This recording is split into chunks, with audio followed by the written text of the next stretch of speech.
এমন করিস না। এই শরীরটার মধ্যে আমাকে একটু থাকতে দে। আমি সবটাই আন্দাজ করতে পেরেছিলাম, বুঝতেই পেরেছিলাম কি ভয়ঙ্কর কাণ্ড ঘটে গিয়েছে। ওই শাকচুন্নি ভর করেছে চৈতালির উপরে। চৈতালির অবস্থা ক্রমে করুণ হতে শুরু করেছিল। দেখলাম সে ওই গাছের ডালে বসে পা দোলাচ্ছে। প্রেতনির মতন ভাবভঙ্গি করতে শুরু করলো সে। আমাকে দেখে বিকটভাবে হাসতে হাসতে বলল,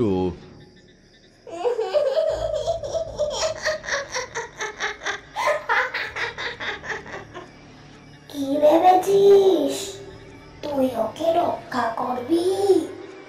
ওকে তো আমি আমার সাথে করেই নিয়ে যাব। যেভাবে এই গ্রামের সব কটা মেয়েকে শেষ করেছি, ওকেও করব। আমি কারোর বিয়ে হতে দেব না, কিছুতেই না।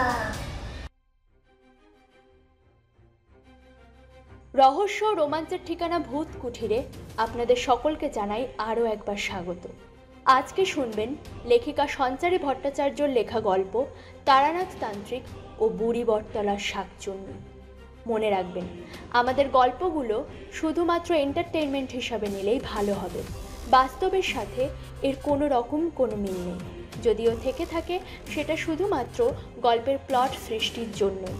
আজকের গল্পটিতে থাকছে গা শিউরে ওঠা ভয়ানক পরিণতি আর এক রহস্যময় কাহিনী। তাই গল্পটিকে উপভোগ করতে একদম শেষ পর্যন্ত শুনতে একেবারেই ভুলবেন না। আর অবশ্যই কমেন্ট করে জানাবেন আপনাদের মতামতগুলি। গল্প শুরু করার আগে সবার কাছে একটি অনুরোধ, আপনারা প্লিজ আমাদের চ্যানেলটিকে সাবস্ক্রাইব এবং পাশে থাকা বেল আইকনটি প্রেস করতে ভুলবেন না। শুরু হচ্ছে আজকের গল্প তারানাথ তান্ত্রিক ও বুড়ি বটতলার শাকচুন্নি। গল্পের সূত্রধার আমি সুস্মিতা, পরিবেশনায় 62 FPS স্টুডিও এবং পোস্টার ডিজাইনে বৃষ্টি।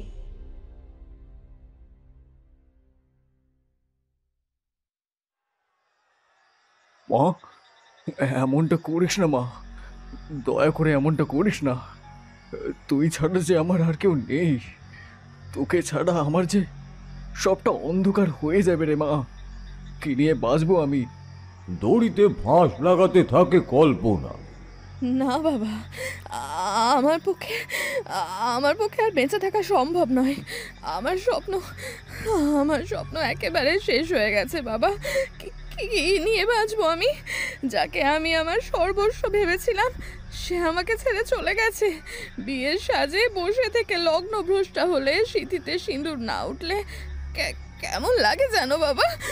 কেমন লাগে? এ যেন আমার অস্তিত্বের সাথে জড়িয়েছিল। এর থেকে বাঁচার একটাই উপায়, সেটা হলো মৃত্যু। প্রতিদিন তিল তিল করে মরার চেয়ে একেবারে মরে যাওয়া ভালো বাবা, একেবারে মরে যাওয়া ভালো। গ্রামের লোকেরা হই হই করে ওঠে। বলাই চাঁদ বাবু বুক চাপড়াতে থাকেন। ফিরে আয় মা, ফিরে আয়। এমনটা করিস না। আমি আবার তোর বিয়ে দেব। সব কিছু ঠিক হয়ে যাবে রে মা, সব কিছু ঠিক হয়ে যাবে, দেখিস। সে ঠিক ফিরে আসবে তোর কাছে। আমি ওর বাবার সাথে কথা বলবো। আমি ওদেরকে বুঝিয়ে বলবো যে গরিবদেরও মন থাকে, তারাও মানুষকে প্রাণ ঢেলে ভালোবাসতে পারে। তাদের মধ্যেও সে ক্ষমতা আছে। ফিরে আয় মা, ফিরে আয়। আকাশে মেঘটা গর্জন করে উঠল। প্রবল ঝড় বৃষ্টি শুরু হলো। গ্রামের লোকেরা চোখের সামনে দেখল সেই মৃত্যু। নৃশংসভাবে নিজের গলায় ফাঁস লাগিয়ে বুড়ি বটতলার সেই তেঁতুল গাছের সাথে ঝুলে পড়ল কল্পনা। যাওয়ার আগে শেষবারের মতন নিজের বাবার দিকে তাকিয়ে হাত জোর করে ক্ষমা চেয়ে বলল, আমি কোনোদিনও তোমার মাথা হেট হতে দিইনি বাবা, আজকেও দেব না। তুমি আমায় কথা দাও, আমায় কথা দাও, আমি চলে যাওয়ার পরেও তুমি ওদের পায়ে গিয়ে পড়বে না। কথা দাও আমাকে, কথা দাও আমাকে। বলাই চাঁদ বাবু কান্নায় ভেঙে পড়লেন। গ্রামের লোকেরা দৌড়ে কল্পনার পাটা ধরতে যাবে, তার আগেই সব শেষ। কল্পনা মারা গেল। বলাই চাঁদ বাবু এইসব সহ্য করতে পারলেন না, তিনি ওইখানেই পড়ে গেলেন। মেয়ের ঝুলন্ত মৃতদেহটার দিকে তাকিয়ে থাকতে থাকতে কখন যে প্রাণটা নিঃশব্দে বেরিয়ে গেল, কেউই তা টের পেল না। গ্রামের লোকেরা বলাই চাঁদের দিকে দৌড়ে এলো। ওদের মধ্যে থেকেই একজন মহিলা বলে উঠল, বলাইচাঁদ বাবু, বলাইচাঁদ বাবু, কি হলো আপনার? কোনো কথা বলছেন না কেন? কি হয়েছে আপনার? কি সর্বনাশ হয়ে গেল রে বাবা, একই সাথে দুজনের মৃত্যু? না, এ কিছুতেই হতে পারে না। বলাইচাঁদ বাবু শুনছেন? কথা বলুন, কথা বলুন বলাইচাঁদ বাবু। মেঘদা আবার সজোরে গর্জন করে উঠল। কল্পনার চোখ দুটো ঠেলার মতন বেরিয়েছিল, জিভটাও বাইরে বেরিয়ে এসেছিল, আর এদিকে পড়েছিল বলাই চাঁদ বাবুর নিথর শরীরটা। নিয়তি হয়তো এমন ভাবেই এক নিমেষে সব কিছুকেই শেষ করে দেয়, কিন্তু শেষ হয়েও যে অনেক কিছুই নতুন করে জেগে ওঠে, ফিরে আসে প্রতিশোধ নিতে। আর সেই প্রতিশোধের আগুন জ্বালিয়ে পুড়িয়ে ছাড়খাড় করে দেয় সব কিছুকে। গ্রামের লোকেদের মধ্যে থেকেই একজন বলে উঠলেন, আর দেরি করে লাভ নেই। এমনি এদের সংসারে আর কেউ ছিল না, ছিল এই বাপ আর মেয়ে। কিন্তু এরা যে আজকের দিনে এইভাবে শেষ হয়ে যাবে তা কেই বা ভাবতে পেরেছিল? পাশ থেকে ওই মহিলা বলে উঠলেন, মোড়ল মশাইয়ের ছেলেটাকে আমরা কতই না ভালো ভেবেছিলাম। সুবোধ যে এমন একটা কাজ করতে পারে এটা কল্পনাও করতে পারি না। একটা কথা কি জানেন, অর্থই অনর্থের মূল। সকলের চোখ অন্ধ করে দিতে বাধ্য, তাই এতদিনের সম্পর্ককে এভাবে পায়ে ঠেলে চলে যেতে পারল সুবোধ। একবারও আমাদের কল্পনার কথাটা ভেবেও দেখলো না। কল্পনা যে এইভাবে নিজেকে শেষ করে ফেলবে তা আমরা ভাবতেও পারিনি। হায় রে ঈশ্বর, এ কি ঘটে গেল! শোকস্তব্ধতা ধীরে ধীরে সেরে উঠল। বলাই চাঁদ বাবু এবং কল্পনার দেহটিকে শ্মশানে নিয়ে গিয়ে দাহ করা হলো। কিন্তু দাহ করলে কি আর সবকিছুর সমাপ্তি ঘটে? প্রাণ যখন শরীর ত্যাগ করে তখনই যে সবকিছু নির্ধারিত হয়ে যায়। শান্তিতে শরীর ত্যাগ করার অশান্তিতে শরীর ত্যাগের মধ্যে বিস্তর তফাৎ রয়েছে। প্রতিশোধের আগুনের জ্বালা কল্পনার শরীরটাকে দগ্ধ করেছিল বলেই সে গলায় ফাঁস লাগিয়ে আত্মহত্যা করতে বাধ্য হয়েছিল। কল্পনা মারা গেলেও তার রেশ থেকেই গেল। কথায় বলে, পাপ কখনো তার বাপকেও ছাড়ে না। কল্পনার মৃত্যুর পরে মল্লিকপুর গ্রামে প্রায় 5 মাস অতিবাহিত হয়ে গিয়েছিল। মোড়লের ছেলে নতুন বিয়ে করে বউকে ঘরেও নিয়ে এসেছিল, কিন্তু এরপর থেকেই ঘটতে শুরু করলো নানান দুর্ঘটনা। সুবোধের স্ত্রী একদিন গলায় ফাঁস লাগিয়ে ওই তেঁতুল গাছটার সাথেই ঝুলে পড়ল। চোখের সামনে দাঁড়িয়ে দাঁড়িয়ে মেয়েটির মৃত্যু দেখতে হয়েছিল সুবোধকে। পিছনে ফিরতেই ধরা দিল কল্পনার আত্মা। কল্পনার ওই বিভৎস চেহারা দেখে সুবোধ পিছিয়ে যেতে শুরু করলো, মুখে কেবল গোঙানির শব্দ। ছেড়ে দাও কল্পনা, আমাকে ছেড়ে দাও। বিশ্বাস করো, আমি তোমাকে ঠকাতে চাইনি। আমার বাবা সেদিন জোর করে আমাকে বিয়ের মণ্ডপ থেকে তুলে নিয়ে চলে এসেছিল। আমি অনেকবার আমার বাবাকে বারণ করেছিলাম, কিন্তু সে আমার কোনো কথাই শোনেনি। বিশ্বাস করো কল্পনা, আমি পাপী নই। আমি তোমাকে মন থেকে ভালোবাসতাম। কল্পনার আত্মার আগে হুঙ্কার দিয়ে উঠল, গর্জে উঠল মেয়ে। বিভৎস পৈশাচিক অট্ট হাসিতে ফেটে পড়তে লাগলো চারিদিক। কল্পনা এক পা করে এগিয়ে আসতে থাকলো সুবোধের দিকে।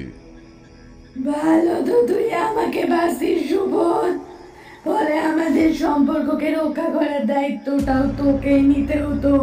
তোর সন্তান গর্ভে ধারণ করেছিলাম আমি। তোর প্রতি বিশ্বাস রেখে বিয়ের আগে তোর সাথে সহবাস করেছিলাম। একটা গরিব মেয়েকে তুই যথেষ্ট ভালোভাবে ব্যবহার করে নিজের চাহিদা মিটিয়েছিলিস, আর তারপর শহরের একটা বড়লোক বাপের মেয়েকে দেখে তার গলায় মালা দিয়েছিস। তুই যদি সত্যি আমাকে ভালোবাসতিস তাহলে তুই আর কোনোদিনও কাউকে বিয়ে করতে পারতিস না।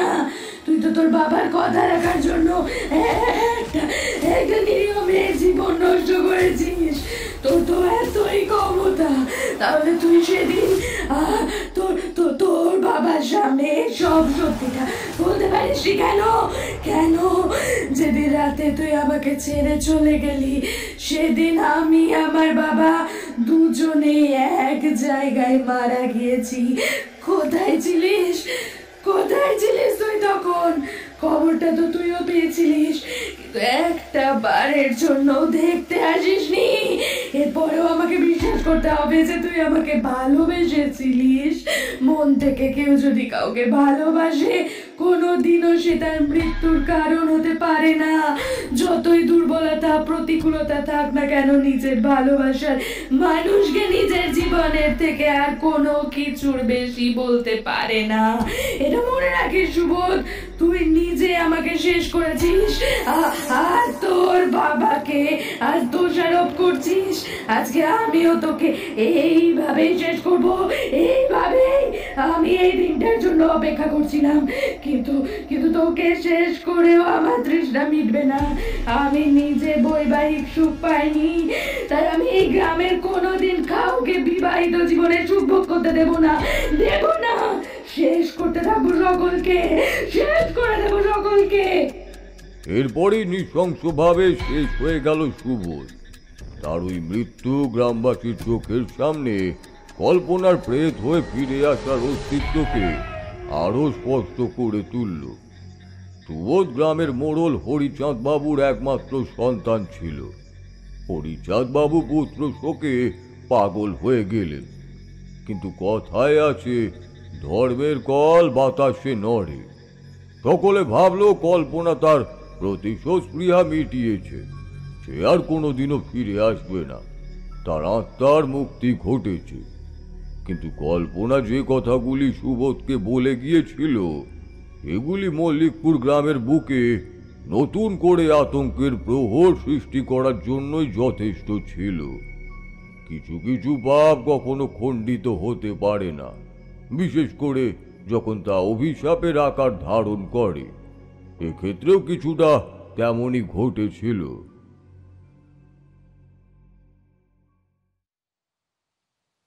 এরপর বেশ কিছুদিন অতিবাহিত হয়ে গেলেও পরিস্থিতি স্বাভাবিক হয়নি। গ্রামে যখনই কারো বিয়ে দেওয়া হতো কিংবা বিয়ের আয়োজন শুরু হতো, ঠিক সেই সময়ই একটা না একটা অঘটন ঘটেই যেত। হয় কারোর মৃত্যু, আর নয়তো কারোর নিরুদ্দেশ হয়ে যাবার ঘটনা ঘটতে থাকত। ফলে গ্রামে বিয়ে দেওয়া এক চরম সংকটের জায়গায় এসে উপনীত হলো। কেউ আর বিয়ের অনুষ্ঠান করতেই চাইতেন না। এমত অবস্থায় সামাজিকতার রক্ষা একেবারেই বন্ধ হয়ে গিয়েছিল। ওই গ্রামের ছেলেদের আর বিয়ে হতো না, মেয়েরাও বিয়ে করতে পারত না, কারণ কল্পনার আত্মা তাদের সকলের মনে এক চরম ত্রাসের জন্ম দিয়েছিল। এই অবস্থায় শুরু হলো হাহাকার। পাপের স্থলন করবার জন্য প্রয়োজন ছিল এক যোগ্য ব্যক্তির, আর তখনই ডাক পড়ল তারানাথ তান্ত্রিকের। এই ঘটনার পর অনেকগুলো বছর কেটে গিয়েছিল, কিন্তু তারানাথের মনে থেকে গিয়েছিল সবটাই। কলকাতার বাড়িতে কালী মায়ের পূজা করতে করতে হঠাৎ চোখের সামনে ভেসে উঠল কল্পনার সেই বিভৎস চেহারাখানা।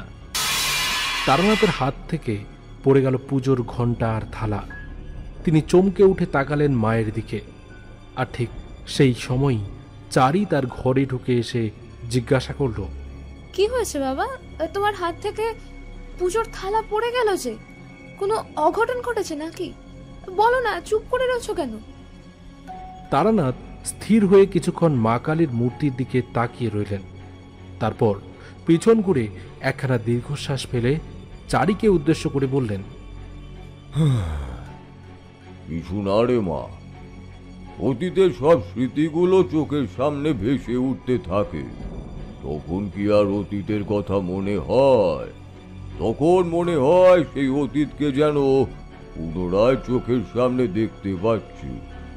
জ্বলন্ত বাস্তবের সাক্ষী হয়ে দাঁড়িয়ে থাকতে হয়, অথচ সবটাই যে ছিল অতীতে সেটা নিজেকে কিছুতেই বিশ্বাস করাতে পারি না রে। এমন সময় চারি তারানাথকে উদ্দেশ্য করে বলল, বুঝেছি, তোমার সাথে তো এমনটা প্রায়ই ঘটে বাবা। ওই জন্য তো বলি মাঝে মাঝে একটু বাইরে থেকে ঘুরে আসতে পারো তো, তাতে তোমার মনটাও ভালো হয়ে যাবে। সবসময় কি আর এভাবে ঘরের মধ্যে বসে থেকে ওই জ্যোতিষবিদ্যার চর্চা করতে ভালো লাগে বলো তো? সবারই তো জীবনে নতুন কিছুর প্রয়োজন হয়। তুমি খালি মানুষের সেবা ধর্মের মধ্যে নিজেকে নিয়োজিত রাখার চেষ্টা করো। এদিকে যে নিজের শরীরটা ভেঙে যাচ্ছে সেদিকে বিন্দুমাত্র খেয়াল নেই। থাক এসব কথা, বরং এখন আজকে যে রবিবার সেটা খেয়াল আছে তোমার? তারানাথ বললেন, ও হ্যাঁ, আজকে তো রবিবার। আমি তো তালে গোলে প্রায় ভুলেই গিয়েছিলাম। আজকে তো কিশোরী আর বিভূতির আসার কথা, কি তাই না? ওরা হয়তো এক্ষুনি এসে পড়বে, কিন্তু প্রকৃতির অবস্থা তো একেবারেই ঠিক নয়। যে কোনো সময় বৃষ্টি নামতে পারে। এই অবস্থায় ওরা দুজনে মিলে ঠিকঠাক আসতে পারবে তো? কি জানি। তারানাথের কথা শেষ হতে না হতেই দরজায় কড়া নাড়ার শব্দ হলো। চারি বলে উঠল, ওই যে বাবা, দরজায় কড়া নাড়ার শব্দ হলো, শুনতে পেলে? আমার মনে হয় কাকাবাবুরা চলে এসেছেন। মেঘটাও তো আচমকা গর্জন করে উঠল। দাঁড়াও দাঁড়াও, আমি বরং তাড়াতাড়ি গিয়ে দরজাটা খুলে দিই, না হলে ওনারা বৃষ্টিতে ভিজে যাবেন। চারি তাড়াহুড়ো করে দরজাটা খুলে দিল। সাথে সাথে কিশোরী আর আমি ঘরে ঢুকলাম। এরপরে চারির হাতে একটা প্যাকেট ধরিয়ে দিলাম। আমি চারিকে উদ্দেশ্য করে বললাম, এর মধ্যে তোমার পছন্দের গরম গরম জিলিপি রয়েছে। সব সময় তো তোমার হাতের মুড়ি মাখা আর গরম গরম চা খেয়ে আমরা বেশ আমেজ নিই, কিন্তু তোমাকেও যে মাঝে মধ্যে কিছু একটা দিতে ইচ্ছে করে বই কি, তাই এটা সঙ্গে করে নিয়ে এলাম আর কি।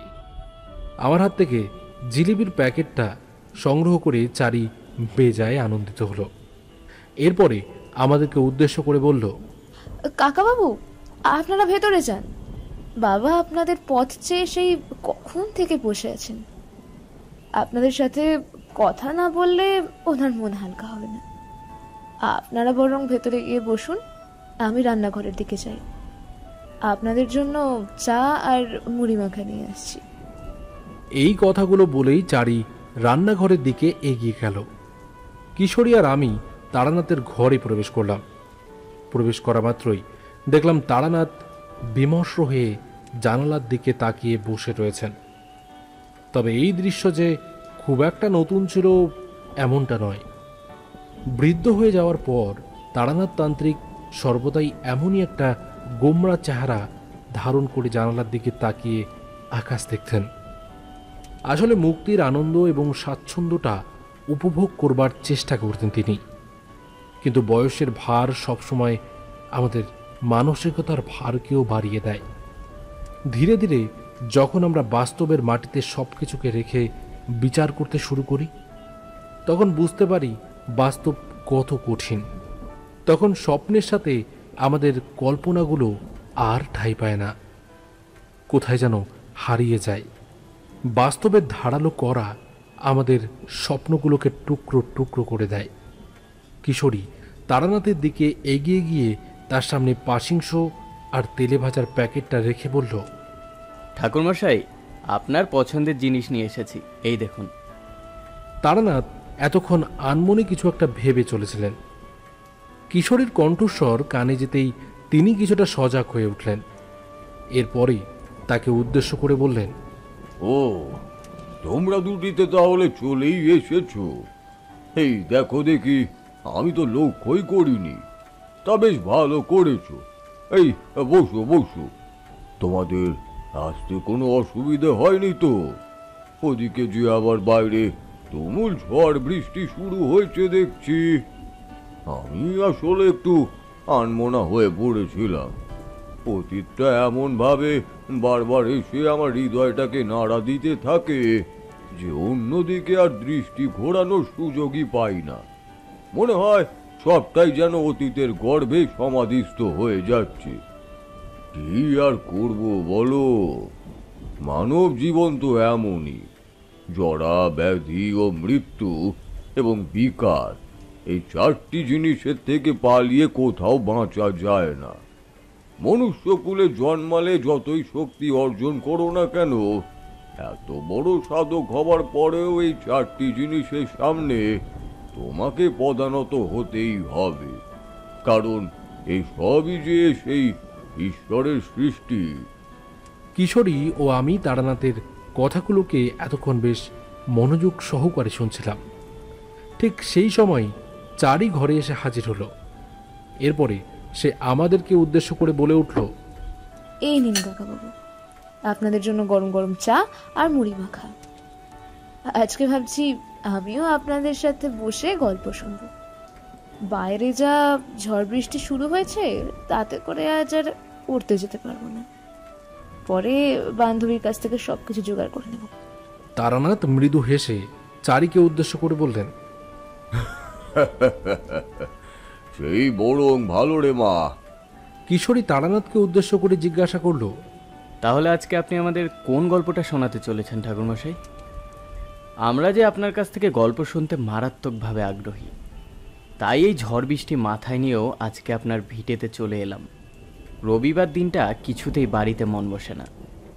যতক্ষণ না পর্যন্ত আপনার ডেরায় এসে ভিড়তে পারছি, ততক্ষণ পর্যন্ত মন শান্ত হয় না। তারানাথ তান্ত্রিক হাসলেন। এরপরই কিশোরীকে উদ্দেশ্য করে বললেন, আমিও তোমাদের অপেক্ষাতেই প্রহর গুনি আর কি। এই তোমাদের সাথেই যা একটু মনের কথা বলতে পারি, না হলে মনের কথা ব্যক্ত করবার লোকই বা কোথায়। আমি তোমাদেরকে যা শোনাই এগুলো শুধুই যে কাহিনী এমনটা কিন্তু নয়। এগুলি সবই হলো আমার ব্যক্তিগত অভিজ্ঞতা, নিজের চোখে দেখা ঘটনা। আজকে তোমাদেরকে এমনই এক ভয়ঙ্কর কাহিনী শোনাবো। এই কাহিনী এক শাকচুন্নিকে কেন্দ্র করে আবর্তিত হয়েছিল। শাকচুন্নির নাম তো তোমরা অনেকেই শুনেছ। ছোটবেলায় ভূতের গল্পে মা ঠাকুমার মুখে এই নাম কে না শুনেছে, কিন্তু শাকচুন্নি আদবেও কতটা ভয়ঙ্কর হতে পারে এই বিষয়ে হয়তো তোমাদের কোনো ধারণা নেই।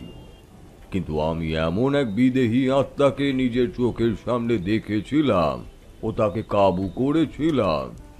এ ছিল এক ভয়ঙ্কর ঘটনা। আমি যে নিজেই মৃত্যুর মুখে এগিয়ে যাচ্ছিলাম তা ভাবলে আজও গায়ে কাঁটা দিয়ে ওঠে। আমি তারানাথকে উদ্দেশ্য করে বললাম, আপনার মুখে এই কথাটা শুনেই তো গায়ে কাঁটা দিয়ে উঠছে ঠাকুরমশাই। তাহলে আজকে না হয় আপনি এই শাকচুন্নির কাহিনীখানেই আমাদেরকে শোনান। আমরা তো এমনিও আপনার কাছ থেকে কত অজানা বিষয় সম্পর্কে জানতে পারি। কাহিনী যে কোনোদিনও তার মধ্য দিয়ে এত সত্যতার ব্যাখ্যা দিয়ে যায়, তা আপনার কাহিনী না শুনলে বিশ্বাস করতে পারতাম না। আপনার এগুলো কাহিনী নয়, এক একটা তথ্য ভাণ্ডার বলতে পারেন। কিশোরীও উপযাচক হয়ে তারানাথকে উদ্দেশ্য করে বলল, নিন ঠাকুরমশাই, তাহলে গল্প বলতে শুরু করুন, আর যে তর্স হইছে না। তারানাথ পাশিংশ এর প্যাকেট থেকে পাশিংশ বার করে তাতে আগুন ধরিয়ে ধোঁয়া ছাড়তে ছাড়তে বেশ কিছুক্ষণ চোখ বন্ধ করে অতীতের স্মৃতিগুলোর পাতা উল্টাতে থাকলেন। তারপর কাহিনীর গর্ভে প্রবেশ করলেন। সকলেই মন দিয়ে শুনতে লাগলো সেই কাহিনী। উনি বলে চললেন,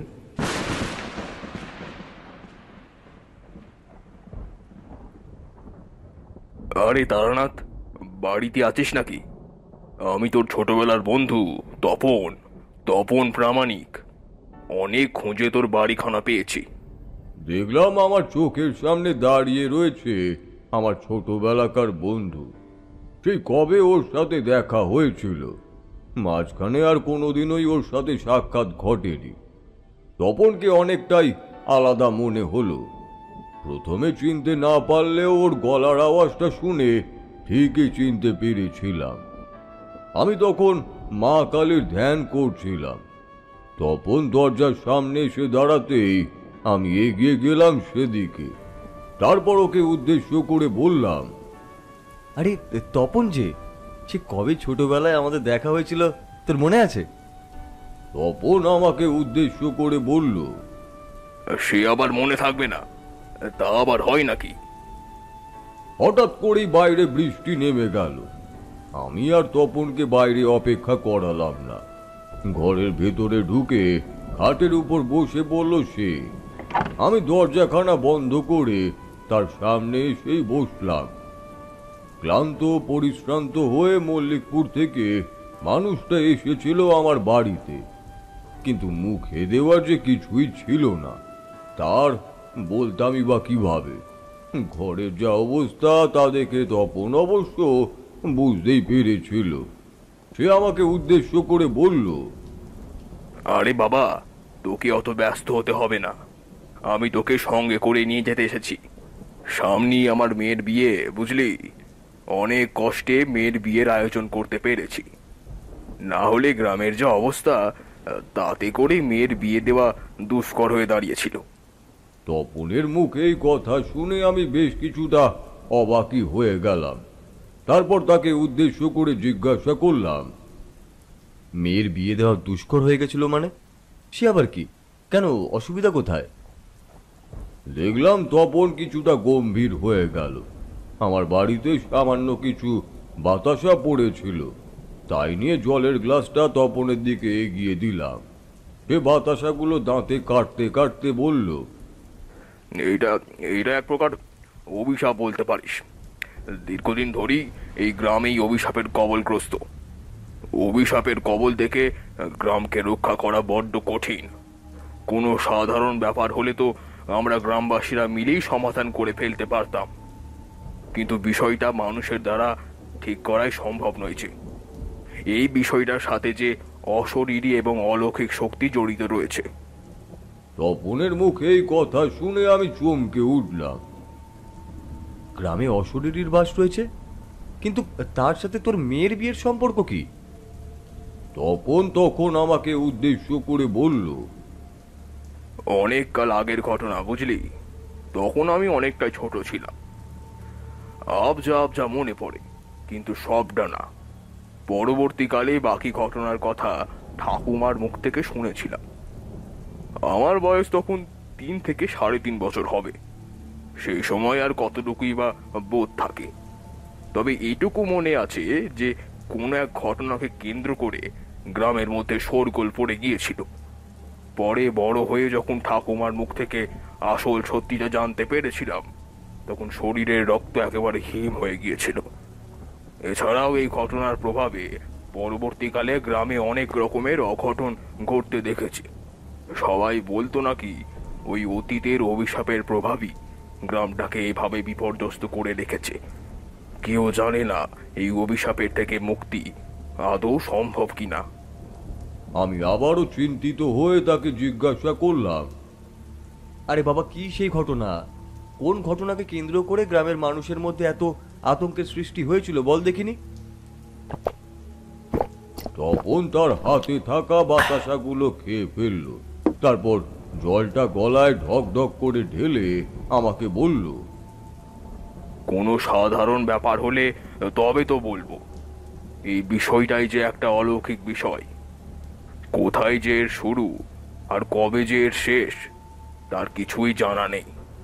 আমাদের গ্রামের মোড়ল মশাই, মানে তৎকালীন মোড়ল মশাই যিনি ছিলেন, তার ছেলের সাথে নাকি গ্রামের এক গরিব চাষির মেয়ের বিয়ে ঠিক হয়েছিল। ছেলেটার নাম ছিল সুবোধ আর মেয়েটার নাম ছিল কল্পনা। সুবোধ কল্পনাকে মনে মনে ভালোবাসতো ঠিকই, কিন্তু আবার নিজের বাবাকেও ভয় পেত। মোড়ল মশাই গ্রামের মোড়ল হলে কি হবে, জমিদারের তুলনায় কোনো অংশে কম ছিলেন না। তার ঠাট বাট এবং বড়লোকি চাল এতটাই বাড়াবাড়ি প্রকৃতির ছিল যে তার সাথে সাহস করে কথাটুকু বলা যেত না। সমাজের নিচুতলার মানুষদের সাথে মোড়ল মশাই একেবারেই মিশতে পছন্দ করতেন না। গ্রাম পঞ্চায়েতের প্রধান হওয়া সত্ত্বেও যদি গ্রামের নিচুতলার কোনো মানুষ এসে তার কাছে সাহায্য প্রার্থনা করতেন, কিংবা তার বিরুদ্ধে আসা অভিযোগের সমাধান করতে চাইতেন, তাহলে মোড়ল মশাই নির্দ্বিধায় তা নাকচ করে দিতেন। এমনই কঠোরপন্থী, বদমেজাজি এবং অহংকারী আর স্বার্থপর মানুষ ছিলেন সেই মোড়ল। মোড়লের এই দুর্ব্যবহারের জন্য তার যথেষ্ট বদনাম ছিল। গ্রামের মানুষেরা কেউই তাকে ভালো নজরে দেখতেন না, কিন্তু গ্রামের মাতা হওয়ার কারণে তাকে সকলেই মেনে চলতে বাধ্য ছিল। সুবোধ কল্পনার সাথে লুকিয়ে লুকিয়ে প্রণয়ের সম্পর্ক গড়ে তুলেছিল, এমনকি তাকে বিয়ের প্রতিশ্রুতিও দিয়েছিল। মেয়েটি যখন সুবোধকে তাকে বিয়ে করে স্বীকৃতি দেওয়ার কথা জানায়, তখন সুবোধ কল্পনার কাছে কয়েকটা দিন চেয়ে নিয়েছিল। কল্পনাও তার বাবার সম্পর্কে অনেক কিছুই জানত, তাই সুবোধ যে এত সহজে তার বাবাকে রাজি করাতে পারবে না এই বিষয়ে সে নিশ্চিত ছিল। কিন্তু সুবোধকে সে নিজের থেকেও বেশি বিশ্বাস করেছিল, তাই বিবাহের পূর্বেই নিজেকে সঁপে দিয়েছিল সুবোধের কাছে। গ্রামের লোকেদের মধ্যে যদিও এই বিষয়টা খুব একটা চাউর হয়নি, কিন্তু পরবর্তীকালে আমি ঠাকুমার মুখ থেকে জানতে পেরেছিলাম কল্পনা নাকি বিবাহের পূর্বেই অন্তঃসত্ত্বা হয়ে গিয়েছিল। সুবোধ তাকে বিয়ে করবার জন্য রাজি হয়ে যায়। নিজের বাবার মতের বিরুদ্ধে গিয়েও সে কল্পনাকে বিয়ে করে গ্রাম ছেড়ে অন্যত্র চলে যাওয়ার সিদ্ধান্ত নিয়ে ফেলেছিল। বলাই চাঁদ বাবু মানে কল্পনার পিতা বিয়ের সমস্ত আয়োজন করে ফেলেছিলেন।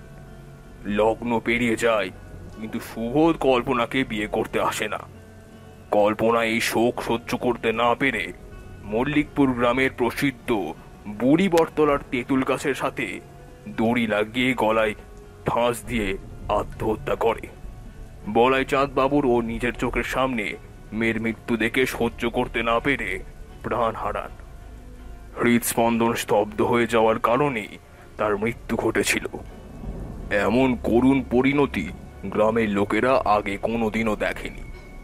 এই ঘটনা জানা সত্ত্বেও সুবোধ নাকি একেবারের জন্যেও সেই জায়গায় আসেনি। মোড়লের পরিবার থেকে কেউই বলাই চাঁদ কিংবা কল্পনার শরীরটাকে কাঁধ দেয়নি। গ্রামের লোকেরাই নাকি তাদেরকে নিয়ে গিয়ে শ্মশানে দাহ করেছিলেন। সকলে ভেবেছিল পরিস্থিতি পরিবর্তিত হয়ে যাবে, সবকিছুর পরিবর্তন ঘটবে। মোড়ল মশাই যে এইভাবেই চুপিসারে মানুষকে খুন করেন, অন্তরে আঘাত দিতে দিতে মানুষকে নিঃশেষিত করে ফেলেন আর তাকে মৃত্যুর দিকে ঠেলে দেন। কল্পনার ঘটনাটি ছিল তার জ্বলন্ত প্রমাণ। আমি ঘটনাটি শুনবার পরে ভীষণভাবে ভেঙে পড়লাম। চোখের কোণাটা জলে ভিজে গিয়েছিল। এরপর আমি তপনকে উদ্দেশ্য করে জিজ্ঞাসা করলাম, কিন্তু তারপর কি ঘটলো? মানুষজনের মধ্যে এই বিষয়টাকে নিয়ে ত্রাসের সৃষ্টিই বা হলো কেন? কল্পনা যদি মারাই যাবে তাহলে তো আর কিছুই অবশিষ্ট ছিল না। মোড়ল মশাই তো নিজের উদ্দেশ্যই সফল করেছিলেন, তাই নয় কি? তপন আমাকে উদ্দেশ্য করে বলল, সবকিছুই যদি এত সহজে হতো রে, তাহলে তো হয়েই যেত।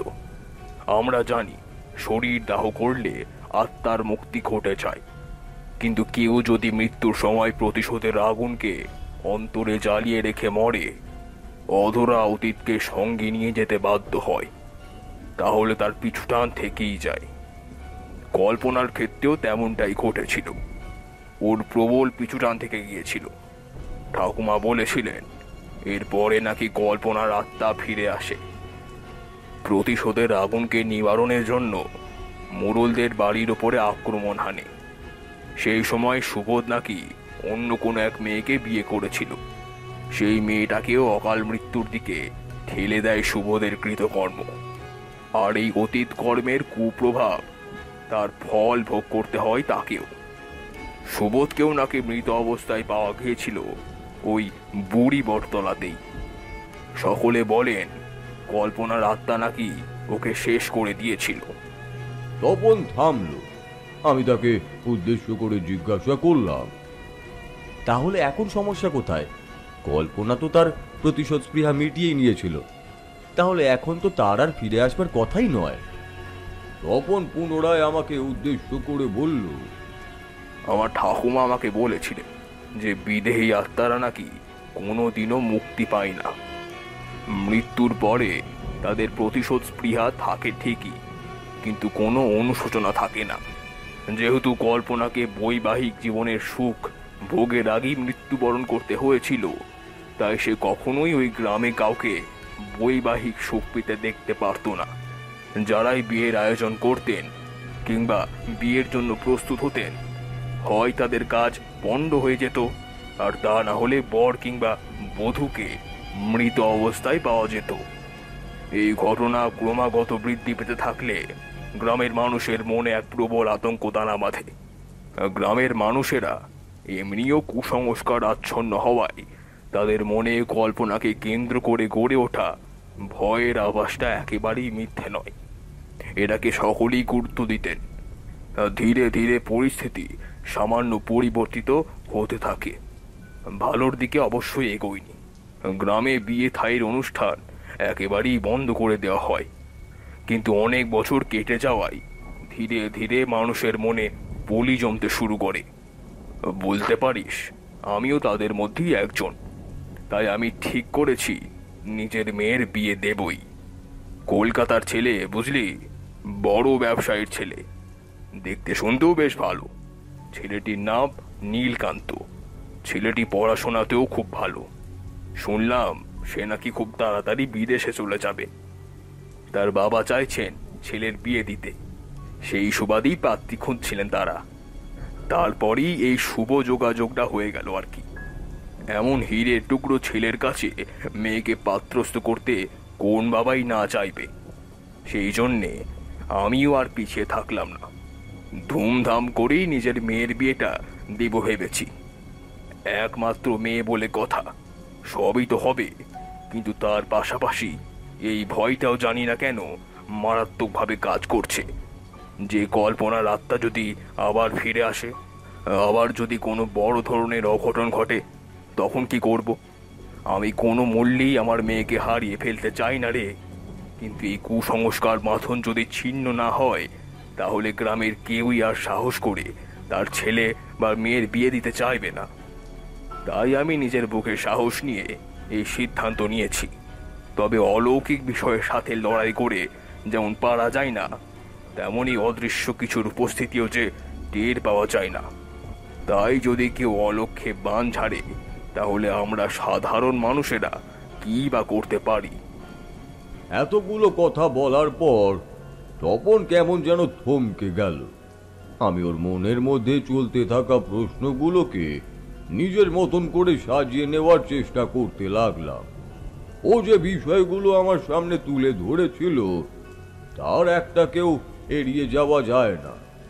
অশরীরীর সাথে মোকাবিলা করবার ক্ষেত্রে সাধারণ মানুষেরা সবসময় পিছিয়েই থাকবে, এটাই স্বাভাবিক নয় কি? আমি যে একজন সাধক, এই বিষয়ে তপনের কোনো পূর্ব ধারণা ছিল না। অবশ্য ধারণা থাকবেই বা কি করে? এই কোন ছোট বয়সে আমাদের সাক্ষাৎ হয়েছিল, তারপর তো আর কোনোদিনও দেখাও হয়নি। ফলে আমার জীবনে যে কত কিছু ঘটে গিয়েছিল তার হদিশ ওর কাছে ছিল না। আমি তাকে উদ্দেশ্য করে বললাম, দেখ, এখানে তো সান্ত্বনা দেওয়ার মতন কিছুই নেই, তবে এটুকু বলতে পারি, ভেঙে পড়িস না। ঈশ্বর যখন তোকে দিয়ে এই কাজটি করাবার সিদ্ধান্ত নিয়েছেন, তখন এর পিছনে নিশ্চয়ই কোনো না কোনো কারণ লুকিয়ে আছে। আর আমি তোর সাথে যখন যাচ্ছি, তখন আমি নিজের সবটা দিয়েই চেষ্টা করব এই পরিস্থিতির সাথে মোকাবিলা করবার জন্য। যতটুকু শক্তি ও সামর্থ্যের প্রয়োজন তা আমার আছে কিনা জানি না, তবে আমার ইষ্ট দেবীর প্রতি আমার যথেষ্টই বিশ্বাস আছে। আমি একজন সাধক, সাধনার মধ্যে দিয়ে আমি বেশ কিছু শক্তি অর্জন করেছি। সাধারণ মানুষের মঙ্গলের জন্যই সর্বদা ব্রতী থাকি আমি। তাই চেষ্টার দ্বারাই কিনা সম্ভব আমি তোর সাথে যাব মল্লিকপুরে। ওই পিশাচিনীকে কিভাবে দমন করতে হবে তা আমার জানা নেই, কিন্তু সময় এমনই এক মূল্যবান ওষুধ যা হাজার গুড়পাক খাবারকেও হজম করিয়ে দেওয়ার কৌশল আবিষ্কার করে দেয়। তাই এত তাড়াতাড়ি ধৈর্য হারিয়ে ফেলার কোনো প্রশ্নই ওঠে না। আমার কথাগুলো শুনে তপন অনেকটাই আশ্বস্ত হলো। সেদিন রাতটা সে আমার বাসাতেই কাটিয়ে দিল। এরপরে ভোর হতেই আমরা বেরিয়ে পড়লাম মল্লিকপুরের উদ্দেশ্যে। সেখানে পৌঁছতে পৌঁছতে সন্ধে ঘনিয়ে রাত হয়ে গেল। গ্রামটা ছিল খুবই সুন্দর। ঘাস জমি আর ক্ষেত খামারে পরিপূর্ণ। শস্য শ্যামলা ওই প্রকৃতির বুকে দাঁড়িয়ে গ্রামের সৌন্দর্যকে উপভোগ করতে বেশ লাগছিল। তার সাথে ঠান্ডা হাওয়া বইছিল। শুনলাম গ্রামের পাশ দিয়েই বয়ে গেছে এক সুবিশাল নদী। তারই ঠান্ডা হাওয়ার পরশ গায়ে এসে লাগছিল। গ্রামের মেঠো রাস্তা ধরে হেঁটে যাচ্ছিলাম আমরা দুজনে। এগোতেই একটা জায়গার সামনে এসে দাঁড়িয়ে পড়ল তপন। দেখলাম সামনে একটা বড় তেঁতুল গাছ। জায়গাটা যদিও একেবারেই শুনশান বলা চলে, আশেপাশে কোনো বাসগৃহও নজরে পড়ল না। তপনকে ওই জায়গাটায় থমকে দাঁড়িয়ে পড়তে দেখে আমিও ভীষণভাবেই ঘাবড়ে গেলাম। আমার সন্দেহটার যে এমন বাস্তব প্রমাণ মিলবে তা আগেই আন্দাজ করতে পেরেছিলাম। তপন ওই গাছটার দিকে হাত দেখিয়ে বলল, ওই যে গাছখানা দেখতে পাচ্ছিস, ওইটাই হলো বুড়ি বটতলার সেই তেঁতুল গাছ। আমি গাছটাকে ভালোভাবে নজর করতে লাগলাম। হঠাৎ করেই মনে হলো যেন ওই গাছের ডালে কেউ বসে রয়েছে। আমি ভালো করে বিষয়টা নজর করতেই যাব, এমন সময় মনে হলো ছায়ার মতন কিছু একটা ওই জায়গা দিয়ে সরে গেল। আকাশের মুখ ছিল ভার, কাল বৈশাখীর সময় যা ঘটে আর কি। মেঘটা গর্জন করে উঠল। বিদ্যুতের ঝলকানিতে ওই গাছটাকে যেন আরো ভয়ঙ্কর মনে হচ্ছিল। গাছের শিকড় বাকড়গুলো আমার দিকে এগিয়ে আসছিল। মনের মধ্যে আতঙ্ক থাকলে অনেক কল্পনাও বাস্তব বলেই মনে হয়। আমার সাথেও সেদিন ঠিক তেমনটাই ঘটেছিল। আসলে তপনের মুখে পূর্বেই ওই জায়গাটার সম্পর্কে এত কিছু শুনেছিলাম যে জায়গাটিকে চোখে দেখবার সাথে সাথে আমার অন্তরটা কেমন যেন দপ দপ করতে শুরু করলো। তবে সেখানে কাউকেই দেখতে পেলাম না। অনেক পুরনো দিনের একটা গাছ, আর তাকে বেষ্টন করে রয়েছে কিছু ত্রিশূল। সেখানে নাকি শিবের পূজাও করা হতো, তবে তেঁতুল গাছের পাশে নয়, সেখান থেকে সামান্য কিছুটা দূরে। শিবের মন্দির রয়েছে সেখানে। কিভাবে অশরীরীর বাস থাকতে পারে এটা ভেবেই আমি চমকে উঠেছিলাম, কিন্তু সেসব নিয়ে আর মাথা ঘামালাম না। তপনকে উদ্দেশ্য করে বললাম, চল এবারে যাওয়া যাক। খুব জোরে ঝড় বৃষ্টি আসছে, বাজ পড়ছে। এখানে রাতের বেলা বেশিক্ষণ দাঁড়িয়ে না থাকাই ভালো। কিসের থেকে যে কি ঘটে যায় সে তো আর বলা যায় না। তারপরে সামনে আবার এত বড় একটা শুভ অনুষ্ঠান। আমি নিজেকে রক্ষা করতে পারবো ঠিকই, কিন্তু আর কারোর পক্ষে সেই কাজ যে সম্ভব এমনটা তো নয়। কাজে এখন আমাদের এগোনো উচিত। গোটা বিষয়টা না জানা পর্যন্ত আমি কোনো সিদ্ধান্তেই উপনীত হতে পারবো না। আদৌ এখানে কোনো অশরীরীর উপস্থিতি রয়েছে কি না সেটা আগে জানতে হবে। আমি কথা শেষ করে তপনকে সাথে নিয়ে তার ভিটের দিকে এগিয়ে গেলাম। ক্ষণিকের মধ্যেই আমরা পৌঁছে গেলাম তপনের বাড়িতে। দেখলাম বাড়িতে বিয়ের অনুষ্ঠানকে কেন্দ্র করে বেশ সাজো সাজো রব। চারিদিকে আলো ঝলমল করছে। পরশুদিন চৈতালির বিয়ের লগ্ন নির্ধারিত করা হয়েছে। সেদিন রাত্রিটা আমি চৈতালির ঘরে গিয়ে তাকে এক ঝলক দেখে বুঝেছিলাম যে বিপদের আশঙ্কা রয়েছে। চৈতালির ঘরে জানালার সামনে একটা কালো কাক বসেছিল। কোনো সাধারণ কাক হলে আমি কিছু মনে করতাম না, কিন্তু সেটি ছিল দাঁড় কাক। শুভ অনুষ্ঠানের পূর্বে দাঁড় কাকের উপস্থিতি অশুভের চিহ্ন হিসাবে গ্রাহ্য হয়ে এসেছে। আর সেই কাকটা কর্কশ কণ্ঠে ডেকে চলেছিল। সেই ডাক ছিল এক প্রকার অসহ্যকর। চৈতালি তা সহ্য করতে না পেরে আগে ভাগে জানালাটা বন্ধ করে দিল। অনেকক্ষণ চেষ্টা চরিত্র করেও সেই কাকটাকে পাঁচিলের ওপর থেকে তাড়াতে পারল না। এই ঘটনাগুলির মধ্যেই একটা আশ্চর্যজনক বিষয় লক্ষ্য করছিলাম। কোন অশুভ শক্তি যে চৈতালিকে নিরীক্ষণ করে চলেছে তার সুস্পষ্ট প্রমাণ পাচ্ছিলাম বই কি। এত পর্যন্ত বলে থামলেন ঠাকুরমশাই। তারপর আমি তাকে উদ্দেশ্য করে জিজ্ঞাসা করলাম, এরপর কি ঘটেছিল ঠাকুরমশাই? চৈতালির বিয়েতে কি কোনো বাধা এসেছিল, নাকি আপনি নিজেই সেই পিশাচিনীকে দমন করতে পেরেছিলেন। তারানাথ কিছুক্ষণ জানলার দিকে চুপ করে তাকিয়ে বৃষ্টি দেখতে লাগলেন। তারপর তেলে ভাজার প্যাকেট থেকে একখানা চপ বার করে মুখে পুরে চিবোতে চিবোতে বললেন, সবটাই যদি এত সহজে হতো তাহলে তো আর কোনো চিন্তাই ছিল না হে। কল্পনা রাস্তা যে আরো ভয়ঙ্কর ভাবে ধরা দিতে চলেছে তার আন্দাজ আমি পেয়েছিলাম। এতকাল ধরে যে গ্রামে কেউ তার বিরুদ্ধে যাওয়ার সাহস দেখায়নি, তপন সেই সাহস দেখানোর স্পর্ধা দেখিয়েছিল। ফলে একটা দুর্দান্ত অনর্থ যে ঘটতে চলেছে এর আভাস আমি পূর্বেই পেয়েছিলাম, কিন্তু সেই ভয়াবহতা যে এত ভয়ঙ্কর রূপে ধরা দেবে এটা অবশ্য আন্দাজ করে উঠতে পারিনি। কিশোরী তারানাথকে উদ্দেশ্য করে জিজ্ঞাসা করল, তাহলে কি চৈতালির উপর সেই আত্মাই ভর করেছিল? কল্পনা কি ওই বিবাহ পণ্ড করে দিতে চেয়েছিল? তুমি ঠিকই ধরেছ কিশোরী, ব্যাপারটা কিছুটা তেমনই ঘটেছিল। তবে চৈতালির মধ্যেকার পরিবর্তন মানুষের নজরে না পড়লেও আমার নজরে ঠিকই পড়েছিল। সে যে ধীরে ধীরে মানুষ থেকে পিশাচে পরিণত হচ্ছে এবং সেটাই কল্পনার কারণে, তা আমি অনেক পরেই আন্দাজ করতে পেরেছিলাম। আমি তারানাথকে উদ্দেশ্য করে জিজ্ঞাসা করলাম, কি ঘটেছিল এরপর ঠাকুরমশাই? বিবাহের দিন এগিয়ে আসার সময় কি কোনো দুর্ঘটনা ঘটেছিল? ঠাকুরমশাই মৃদু হাসলেন আর তারপর আমাদেরকে উদ্দেশ্য করে বললেন, আরে বাবা, এত অধৈর্য হলে চলে নাকি? বলছি বলছি সবটাই বলছি। এই বলে তিনি পাশিংশোয়ের প্যাকেট থেকে আরও একখানা পাশিংশো বার করে তাতে আগুন ধরালেন। তারপর পুনরায় গল্পে প্রবেশ করলেন। সকলে ডুবে গেলাম ওই কাহিনীর শেষ অধ্যায়ের মধ্যে। তারানাথ বলে চললেন, একদিন রাতের অন্ধকারে দেখলাম চৈতালি নিজের ঘরে নেই। আসলে আমি তার সাথে দেখা করে তাকে কয়েকটা কথা বলতে এসেছিলাম। তাকে ঘরে দেখতে না পেয়ে আমার মনের মধ্যে এক গুরুতর সন্দেহ দানা বাঁধতে শুরু করে দিল। দেখলাম চৈতালির পায়ের ছাপ, জলের ছাপ লক্ষ্য করে এগিয়ে চললাম।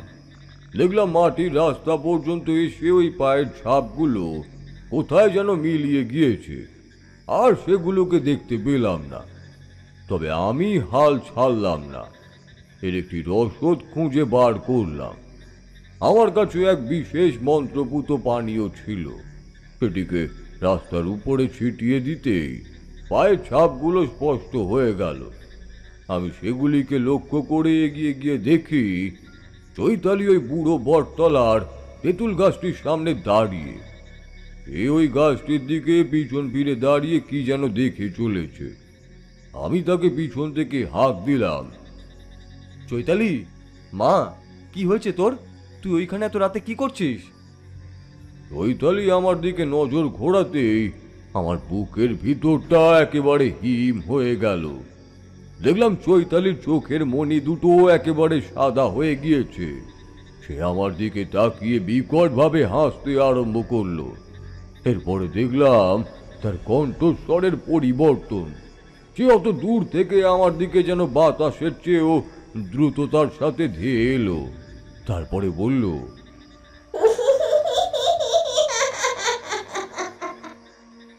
জ্বালাস না, আমাকে একদম জ্বালাতন করিস না।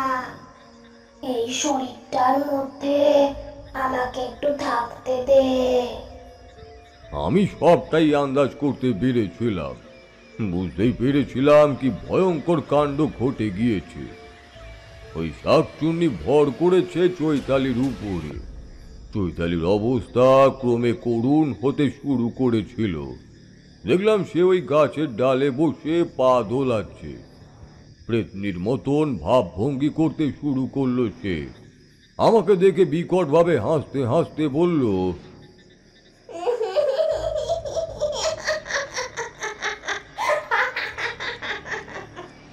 কি ভেবেছিস তুই ওকে রক্ষা করবি?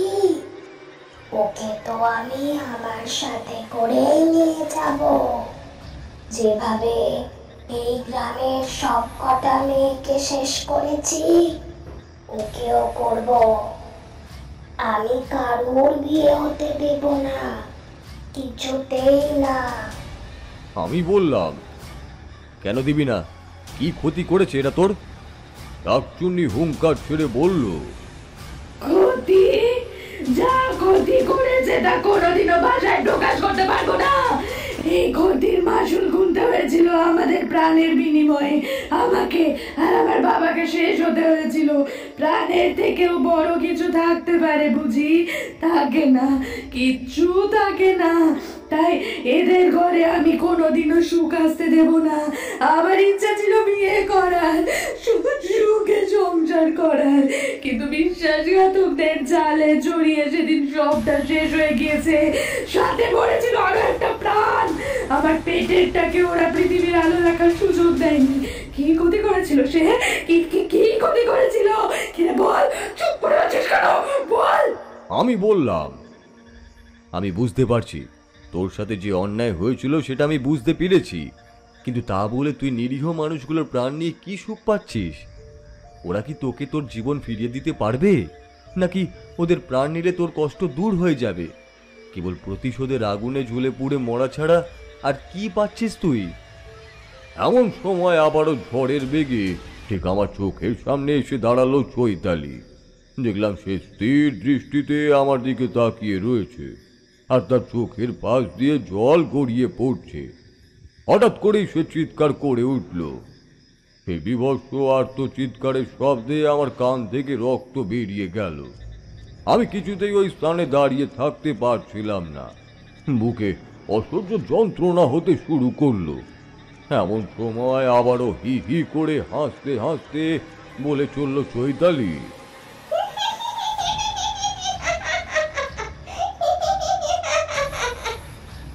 অত কিছু তোকে বুঝতে হবে না। তুই নিজেই যদি সব বুঝে যাবি, তাহলে আমি কি করতে রয়েছি বল? আমাকেও তো নিজেরটা বুঝে নিতে হবে নাকি? এই পৃথিবী নিজের ভালোটা খুব সুন্দর করে বুঝে নিতে পারে। তাহলে প্রেতেরা নয় কেন? তাদের কি দোষ? তারাও পারবে। তারাও নিজেদের ইচ্ছে পূরণ করতে জানে। প্রাণের বিনিময়ে প্রাণ, আর কোনো কথা নয়।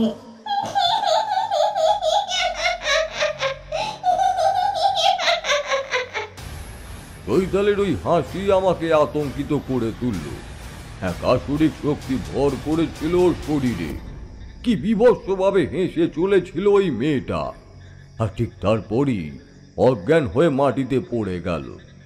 আমি তাড়াতাড়ি করে তার দিকে এগিয়ে গেলাম। এরপরে তার নাকের কাছে হাত রেখে দেখলাম নিঃশ্বাস পড়ছে কিনা। দেখলাম নিঃশ্বাস পড়ছে। বুঝলাম ওই শাকচুন্নির আত্মা তার শরীর ত্যাগ করেছে, কিন্তু সে যে আবার ওই মেয়ের শরীরে ফিরবে সেটা আমি ধারণা করে ফেলতে পেরেছিলাম। যেভাবে তিলে তিলে কল্পনাকে শেষ হতে হয়েছিল, সেও চৈতালিকে ঠিক ওইভাবে তিলে তিলে কষ্ট দিয়ে মারতে চাইছিল। বিষয়টা যে এতটা গম্ভীর আকার ধারণ করতে পারে তা আমি কোশমিন কালেও কল্পনা করতে পারিনি। সেদিন আমি চৈতালিকে চ্যাংদোলা করে বাড়িতে নিয়ে এলাম। এরপরে তার ঘরে নিয়ে গিয়ে বিছানায় শুয়ে দিলাম। দেখলাম মাথার কাছে জানালাটা খোলা, আর ওই কাকটা একইভাবে তার মাথার কাছে বসে তার দিকেই তাকিয়ে রয়েছে। এটাই ছিল ওই শাকচুন্নি। সে যে কোনো রূপ ধারণ করতে পারত।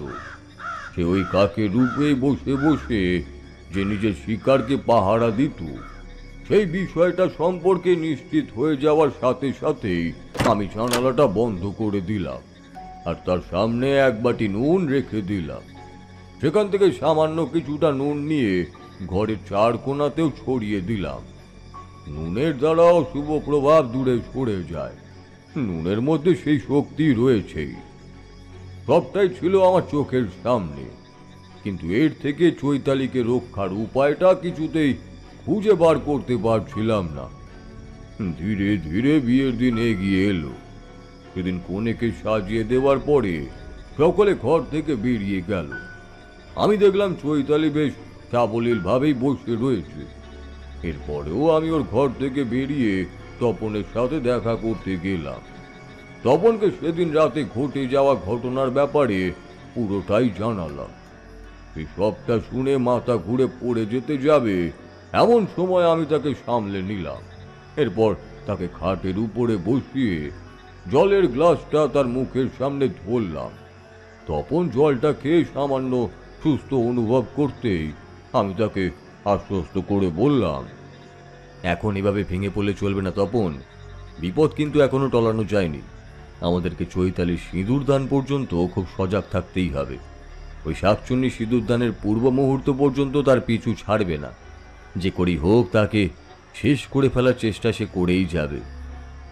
তপন আমাকে জিজ্ঞাসা করল, তাহলে এখন উপায় কিভাবে চৈতালিকে রক্ষা করা সম্ভব? আমি বাকি কথা তাকে বলতে যাব এমন সময় বাড়িতে শোরগোল পড়ে গেল। শুনলাম শঙ্খের ধ্বনি, উলুর ধ্বনি। সকলে বর এসে গেছে, বর এসে গেছে বলে চিৎকার করতে শুরু করলো। আমি তপনকে সাবধানে থাকতে বললাম। এরপরে সোজা চৈতালির ঘরের দিকে এগোতে শুরু করলাম। ঘরের সামনে এসে দেখলাম সে নেই। দেখেই আমার মাথায় বাজ ভেঙে পড়ল। আমি জানতাম নিশ্চিত কোনো একটা অঘটন ঘটতে চলেছে। আমি তাড়াতাড়ি করে বাড়ির বাইরে বেরিয়ে এলাম। দেখি চৈতালি বিয়ের পোশাক পরে নদীর দিকে দৌড়ে যাচ্ছে। নদীতে ডুবেই যে সে নিজেকে শেষ করে ফেলতে চাইছে, এই আশঙ্কায় আমিও তাকে অনুসরণ করতে শুরু করলাম। আমিও দৌড়ে চললাম তার দিকে। যখন আমি নদীর কাছে এসে পৌঁছেছি তখন চৈতালি নদীতে ঝাঁপ দিল। সাথে সাথে আমিও ঝাঁপ দিলাম। আমি সাথে সাথে তার হাতটা চেপে ধরলাম, কিন্তু ওই মুহূর্তে কেউ যেন আমার পা ধরে নদীর নিচে নামিয়ে দম বন্ধ করে আমায় মেরে ফেলার চেষ্টা করতে শুরু করলো। আমার দম বন্ধ হয়ে আসতে শুরু করলো। তবু আমি নিঃশ্বাস বন্ধ করে চৈতালির হাতটা ধরে রইলাম। মা কালীর নাম স্মরণ করতে শুরু করলাম। সাথে সাথে জলের মধ্যে প্লাবন শুরু করলো। জলের ঝাপটা এসে লাগতে থাকলো আমার গায়ে। জলের প্রভাবকে রোধ করে চৈতালিকে সাহায্য করা আমার একার পক্ষে আরো কঠিন থেকে কঠিনতর হয়ে উঠল। তবু আমি সাহস হারালাম না। শেষমেশ চৈতালিকে বাঁচিয়ে আমি তাকে পাড়ে নিয়ে এলাম। দেখলাম সে আবারও জ্ঞান হারিয়েছে। অনেকটা জল খেয়ে ফেলেছিল সে। তাকে সোজা করে বসিয়ে পিঠের উপর দোলতে শুরু করলাম আমি। সাথে সাথেই তার মুখ দিয়ে জলের সাথে সাথে বেরিয়ে আসতে থাকলো একটা লম্বা চুল। ধীরে ধীরে সেই লম্বা চুলটি বেরিয়ে আসবার পরে আবারও বেরোতে থাকলো চুলের শাড়ি। সেসব তোমরা নিজের চোখে না দেখলে বিশ্বাস করতেই পারতে না। আমি চৈতালিকে বাঁচানোর চেষ্টা করেই চলেছিলাম, আর ঠিক সেই সময় দেখলাম সে আমার দিকে তাকিয়েছে। তার চোখের মণি দুটিও আবারও সেই আগের মতোই সাদা হয়ে গিয়েছিল। সে আমাকে উদ্দেশ্য করে বলল, কি ভেবেছিস আমার কবল থেকে ওকে রক্ষা করবি? ওকে বাঁচাবি তুই? কোনোদিনও পারবি না। যার উপর একবার আমার চোখ পড়ে তার প্রাণ হরণ না করা পর্যন্ত আমি দম ফেলি না। কি করবি তুই? ওকে যে আমি আমার সাথেই নিয়ে যাব।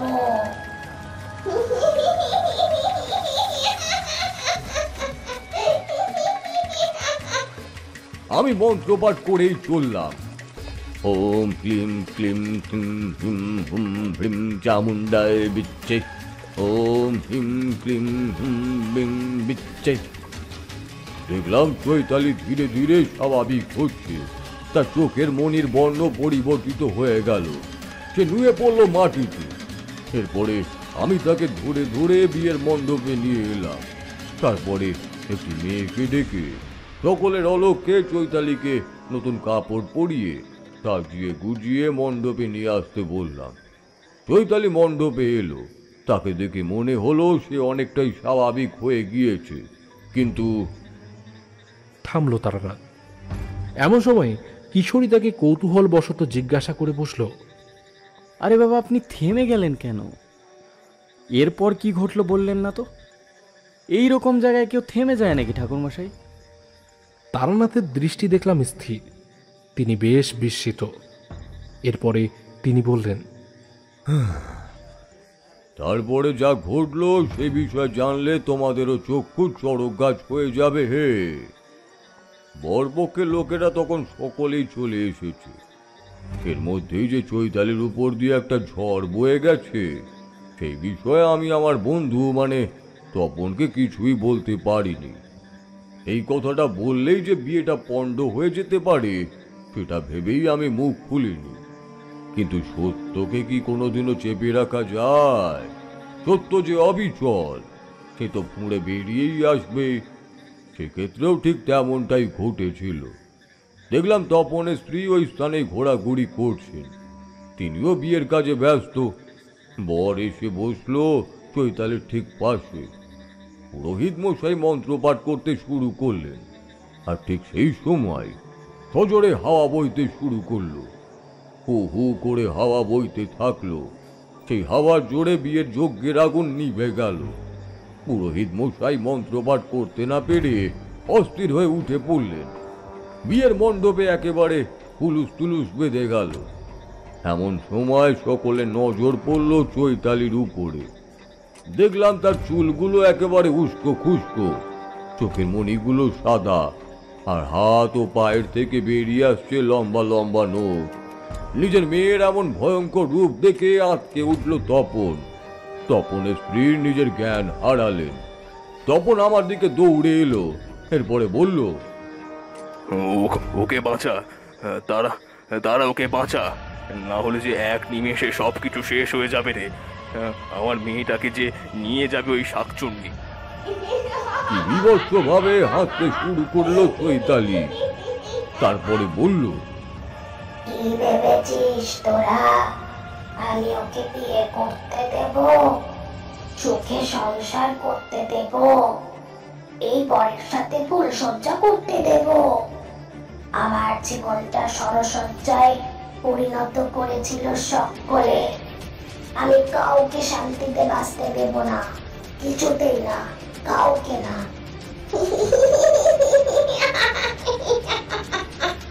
এই বলে চৈতালি ঝাঁপিয়ে পড়লো তার হবু স্বামীর উপরে। তার ধারালো নখের সাহায্যে কেটে দিল গলার নলি। ফিনকি দিয়ে রক্ত ঝরতে শুরু করলো। গলাটাকে হাত দিয়ে চেপে ধরলো ছেলেটি, কিন্তু নিমিষেই সবকিছু শেষ। এরপর একটা ধারালো ছুরি নিয়ে চৈতালি তার নিজের পেট বরাবর সেটিকে ঢুকিয়ে ফেলতে যাবে। এমন সময় আমি দৌড়ে গিয়ে তাকে একটা ধাক্কা মারলাম। সাথে সাথেই তার হাত থেকে পড়ে গেল সেই ধারালো ছুরিটা। চৈতালির ক্রোধাগ্নি যে এবারে আমার উপরে এসে পড়তে চলেছে, সে বিষয়টা আমি আন্দাজ করতে পেরেই প্রস্তুত হয়ে নিলাম। দেখলাম চৈতালির রূপ ধীরে ধীরে পরিবর্তিত হয়ে যাচ্ছে। তারপরে হঠাৎই দেখলাম তার পরিবর্তে আমার চোখের সামনে দাঁড়িয়ে সেই ভয়ঙ্কর শাকচুন্নি। কিলকিলিয়ে হেসে উঠল সে। তারপরে বলল, আমাকে হারাতে চাইছিস তাই তো? কতবার ওকে নিজের সঙ্গে করে নিয়ে যেতে চেয়েছিলাম, কিন্তু তুই ঠিক টের পেয়ে গিয়েছিস। ততবারই ওকে মৃত্যুর হাত থেকে বাঁচিয়ে নিয়ে এসেছিস, কিন্তু এবারে তুই পারবি না। আমি লোকের সাহায্যে করে চৈতালির গলার নলিটা কেটে দেবো, শেষ হতে হবে ওকে। এই গ্রামে কোনোদিনও বিয়ে হয়নি, আর কোনোদিনও হবেও না। আমি জানতাম ওই শাকচুন্নি এরকমই কিছু একটা করবে, তাই আমি আগে ভাগেই আমার হাতে থাকা ওই মন্ত্রপুত জলটা তার দিকে ছিটিয়ে দিলাম। এরপরে মন্ত্রপাঠ করতে লাগলাম। ওম হিম ক্লিম ভদ্রকালী নমঃ নিত্য দেবী মহ। ওম হিম ক্লিম ভদ্রকালী হিম পট স্বাহা। হে কালী করালী কৃপালী ভবতারিণী, রক্ষা করো মা, রক্ষা করো মা, রক্ষা করো। এমন সময় দেখলাম আকাশ ভেদ করে এক শুভ্র জ্যোতি এসে পড়ল ওই স্থানে। তার আঘাতে মাটিতে পড়ে গেল সেই শাকচুন্নি। গোঙাতে শুরু করলো আর বলতে থাকলো, পারছি না,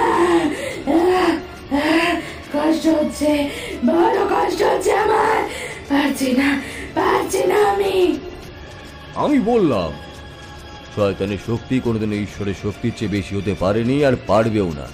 তুই কোনোদিনও তোর অশুভ উদ্দেশ্যকে সফল করতে পারবি না। আমি তোকে কোনোদিনও সফল হতেই দেব না। এর বিহিত আমি করবই, অবশ্যই করব। আমি মন্ত্র পড়েই চললাম। ওম হিম ক্লিম ভদ্রকালী নমঃ নিত্যং দেহি মে ভদ্রকালী ওম ক্লিম পট পট স্বাহা। হে কালী করালি কৃপালি ভবতারিণী, রক্ষা করো মা, রক্ষা করো।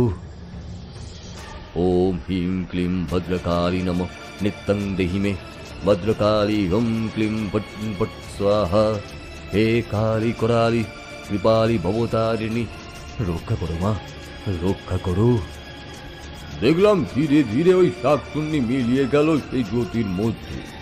যাওয়ার সময় তার আর্তচিৎকারের শব্দ সকলের হৃদয়ে এসে বিঁধল। আমাকে কেউ শেষ করতে পারবে না, ফিরবো আমি, আবার ফিরবো আমি। এরপরে আবারও সব শান্ত হয়ে গেল, কিন্তু যা শেষ হওয়ার তা তো হয়েই গেল। চৈতালি প্রাণে বেঁচে গেলেও সে লগ্ন ভ্রষ্টাই হয়ে গেল।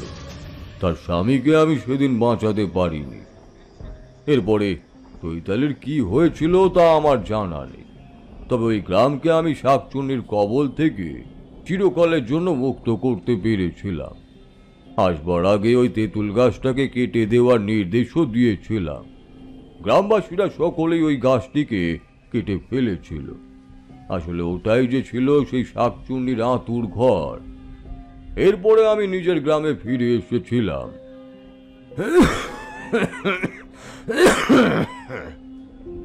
এই ছিল সেই কাহিনী। তা কেমন লাগলো এই কাহিনী? কিশোরী ও আমি এতক্ষণ বিভোর হয়ে তারানাথের শব্দের জাদুতে ডুবেছিলাম। কাহিনী শেষ হতেই এরপর আমাদের টনক নড়ল। কিশোরী সেন বলল, দারুণ লেগেছে এই কাহিনীটা ঠাকুরমশাই। সত্যি আপনার গল্পের মধ্যে এক বিরাট ভয় কাজ করে। না শুনলে মনে হয় যেন কিছু থেকে বঞ্চিত রয়ে গিয়েছি। আজ আমরা বরং উঠি ঠাকুরমশাই, আবার একদিন এসে আপনার গল্প শুনব, কেমন? সেদিন আমরা দুজনেই ঝড় বৃষ্টি মাথায় করেই বাড়িতে ফিরেছিলাম, কিন্তু তারপরেও আমাদের গল্প শোনার অপেক্ষা ঠিক একইভাবে টিকে ছিল বই কি।